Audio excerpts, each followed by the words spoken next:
আলহামদুলিল্লাহ আহলিহি ওয়াসসালাতু লিআহলিহা আম্মা বাদ।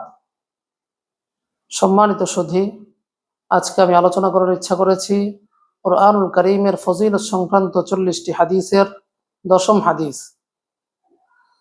عن أبي هريرة رضي الله تعالى عنه قال قال رسول الله صلى الله عليه وسلم إن سورة من القرآن 30 آية شفعت لرجل حتى غفر له وهي سورة تبارك الذي بيده الملك أو كما قال عليه الصلاة والسلام।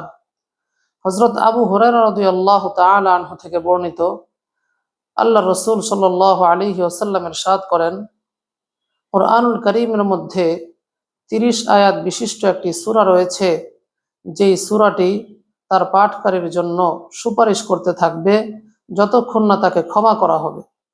সেই সূরাটি হলো সূরা তাবারাকাল্লাযী বিয়াদিহিল মুলক।